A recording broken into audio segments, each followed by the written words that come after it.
नमस्कार, मैं कुमार रविंद्र। दोस्तों, अभी हम बैठे हैं राष्ट्रीय लोक मोर्चा के प्रदेश उपाध्यक्ष जागा कुशवाहा उर्फ शिवशंकर प्रसाद। इनसे हम आज चर्चा करेंगे कि आने वाले समय में एनडीए का जो गठबंधन है वो किस तरह से रहेगा, किस तरह से चलेगा, क्या होगा, विधानसभा में क्या ये गठबंधन बरकरार रहेगा। क्योंकि अभी से भी बहुत सारे चीज़ जो है इंडिया गठबंधन की ओर से सुनने में आ रहा है कि ऑफर आ रहा है कि आपको ये कर देंगे, वो कर देंगे। तो अब क्या होगा, आइए थोड़ा हम जानना चाहेंगे ये उनके प्रदेश उपाध्यक्ष से। सर नमस्कार। चलिए नमस्कार। और आपके चैनल के माध्यम से जितने लोग सुनेंगे, मैं सभी लोग को नमस्कार और प्रणाम अदा करता हूँ। सर अभी 27 तारीख को एनडीए गठबंधन की बैठक होने वाली, सम्मेलन, कार्यकर्ता सम्मेलन होना है। इसमें क्या आप लोग सोच है, क्या किस लिए किया जा रहा है?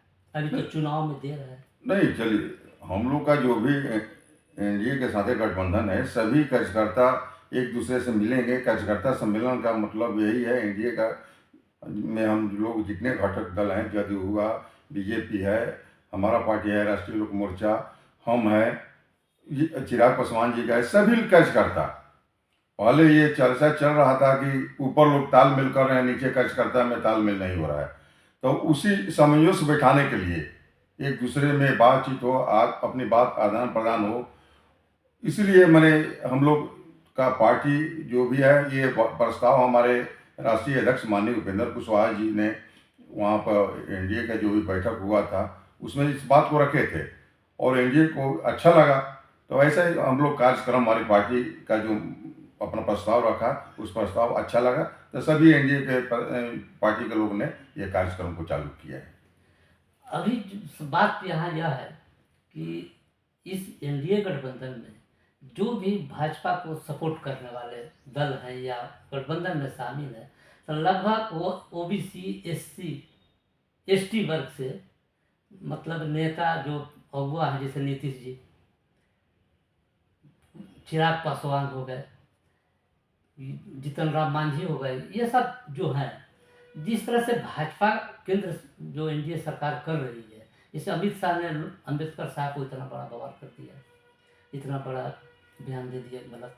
इस तरह से बहुत सारा मंदिर मस्जिद का जो विवाद आ रहा है भाजपा की ओर से, तो इस पर ये सब इन नेताओं को पता नहीं होता है। आप लोगों को भी ये समझ में नहीं आता है कि भाई ये संविधान के खिलाफ हो रहा है कि संविधान के सपोर्ट में हो रहा है।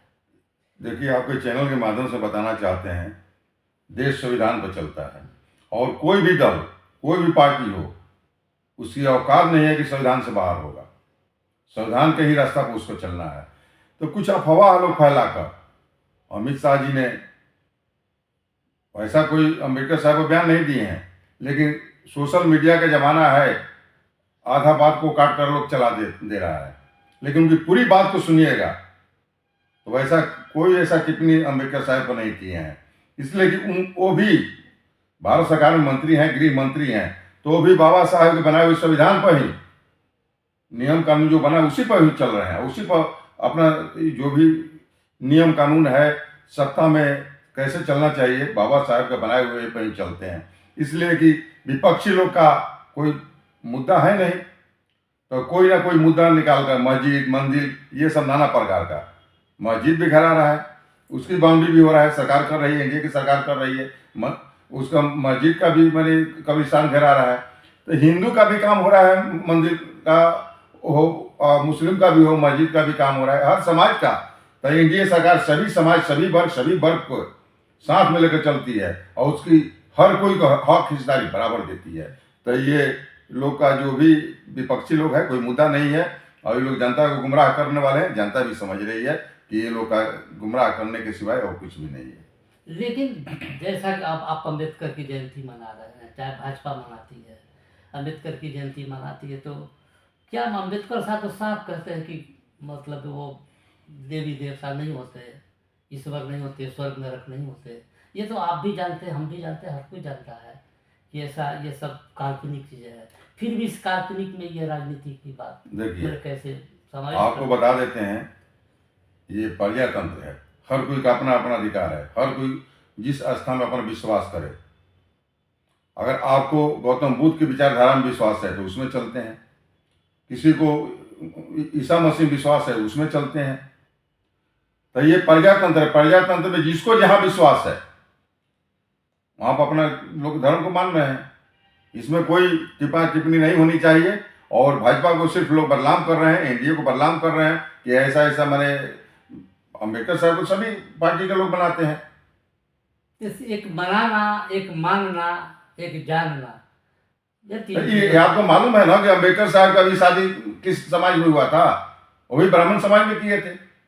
तो किए थे तो ठीक, लेकिन वो तो ऐसा तो नहीं है कि मैंने अम्बेडकर साहब को जो विचारधारा था अम्बेडकर साहब अपने समाज में क्यों नहीं किए? उनको भी करना चाहिए। तो इसलिए सभी लोग को मिला जुला कर चलते हैं। और जहां देश चलने की सवाल है, जहां शासन की सवाल है, अम्बेडकर साहब का, बाबा साहब का जो बनाया हुआ संविधान है उसी पर चलता है। धर्म जो है, धर्म को हर कोई अपना अपना विचार से मानता है और मान रहा है, तो उसमें कोई टिप्पणी भी नहीं करना चाहिए। और जो लोग भी करते हैं तो समझिए कि जनता को गुमराह कर और जनता में आक्रोश और दूरी बनवाना चाहते हैं, इसलिए उसमें कोई अंतर नहीं है। अच्छा, 2025 में राष्ट्रीय लोक मोर्चा कितने सीटों पर दावा करेगी? देखिए, अभी तो 2025 का चुनाव मैंने कुछ महीने बाद में, 4-5 महीना बाद में होगा, तो ये ऊपर स्तर का चीज है। हमारे राष्ट्रीय अध्यक्ष माननीय उपेंद्र कुशवाहा जी हैं और एनडीए के बीजेपी के भी अध्यक्ष हैं, हम के भी हैं और रामविलास पासवान जी के भी। सभी लोग एक जगह अपना बैठेंगे और कहाँ पर किसकी कितनी मजबूती है, कहाँ पर, इसलिए हम लोग को चुनाव जीतना है। एनडीए का नारा है 2025 में 2025 सीट हमको जीतना है। तो 2025 सीट कैसे हम जीतेंगे, कहाँ पर हम मजबूत कैंडिडेट देंगे, उसकी फैसला वो लोग अपना करेगा। इसमें सीट का कोई हम लोग का यकीन नहीं है कि कितना किस सीट किसको मिलेगा। हाँ, कोई भी कैंडिडेट आएगा तो एनडीए का ही आएगा। अनुमान कितनी लगाया जा सकती है? ये राष्ट्रीय ऊपर की चीज है, इसको हम कोई ज्यादा नहीं बोलेंगे, हमारे राष्ट्रीय अध्यक्ष महोदय जानते हैं। भोजपुर में भी किसी को उम्मीदवार बनाया जा सकता है? हर कोई राजनीति करता है, हमारा तो हर जगह एनडीए का, हर आपका 243 में एनडीए का कैंडिडेट लड़ेगा। नहीं, हम मोर्चा की बात करें कि भोजपुर में तो उस दल में हम हैं, तो उस दल में हैं तो हमको भी तब जगह मिलकर करेगा। सब कार्यकर्ता सम्मेलन हम लोग का एनडीए का हो रहा है, तो सभी दल के साथी उसमें रहेंगे। तो हर कोई की मानसिकता होती है कि हमारे दल को मिले, लेकिन जिस भी पार्टी को मिलेगा, चाहे बीजेपी को मिले, जदयू को मिले, चाहे हम को मिले, चाहे चिराग पासवान जी को, राष्ट्रीय लोक मोर्चा का एक एक सिपाही जमकर उसको जिताने में काम करेगा। उपेंद्र जी, जैसे अभी तेजस्वी यादव कार्यकर्ता संवाद यात्रा निकाल रहे हैं, घूम रहे हैं, नीतीश जी प्रगति यात्रा पर चल रहे हैं, उपेंद्र जी किसी यात्रा पर कब निकले? नहीं, उसके पहले बिहार यात्रा पर निकले थे, अभी तो खत्म हुआ है। उपेंद्र जी भी आपका राष्ट्रीय लोक मोर्चा बनने के बाद में निकले हैं और पूरे बिहार का दौरा किए हैं, इसमें भोजपुर में भी आए थे। अभी चुनाव के परिप्रेक्ष्य की बात हो रही है, तो चुनाव के दरमियान अभी तो आपका इसी साल में अभी तो मेरा यात्रा खत्म हुआ है। बिहार यात्रा पर हमारे राष्ट्रीय अध्यक्ष महोदय उपेंद्र कुशवाहा जी निकले थे। बिहार यात्रा पर? हाँ, बिहार यात्रा पर निकले थे पूरे, और 300 जिला में घूमे हैं। अच्छा, ठीक है। अब अंतिम सवाल है, आप क्या चाहेंगे, मतलब भोजपुर की जनता को आप क्या संदेश देना चाहेंगे?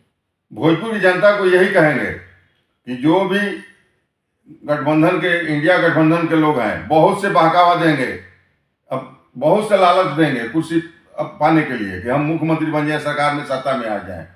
लेकिन 2000 पहले का जो स्थिति था और 17 महीना का जो इंडिया गठबंधन के माने जो चला था, तो जनता ने पूरे भोजपुर का, बिहार का भी देख लिया है। इस 17 महीने की सरकार में इन लोग का जो भी क्या तमाशा हुआ है, क्या खेला हुआ है, तो जनता समझ रही है 2005 की पहला का स्थिति जनता नहीं बर्दाश्त करेगी। और बिहार की जनता का और भोजपुर का विकास का मतलब है, और बिहार के माननीय मुख्यमंत्री नीतीश कुमार जी, ऐसा कोनो क्षेत्र है, ऐसा कोई भी धर्म नहीं है, कोई भी वर्ग नहीं है कि उसके लिए काम नहीं किए हैं। चाहे मुस्लिम समाज का हो, चाहे हिंदू समाज का हो, चाहे दलित परिवार का हो, हर वर्ग के लिए उन्होंने काम किए हैं। और एनडीए सरकार और भारत सरकार का भी माननीय नरेंद्र मोदी जी ने सभी वर्ग, सभी समाज के लिए भी काम कर रहे हैं।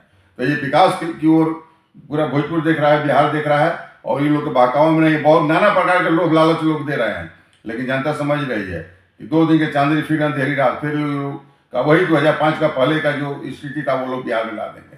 तो जनता वो स्थिति नहीं आने देगी। और 2025 एनडीए के जो टारगेट है वो बिहार की जनता उसको पूरा करेगी। भोजपुर में भी एनडीए के जितने भी प्रत्याशी आएंगे विधानसभा में, सब यहाँ से जीत कर जाएंगे। ठीक है जागा जी, बहुत बहुत धन्यवाद, आपने कीमती समय दिया। मैं दोस्तों आपके इनके विचार को सुने, आने वाले समय के विधानसभा चुनाव के परिवेश में जो विचार दिए, आपको कैसा लगा? आप लाइक, सब्सक्राइब, कमेंट जरूर करेंगे। धन्यवाद। चलिए, नमस्कार।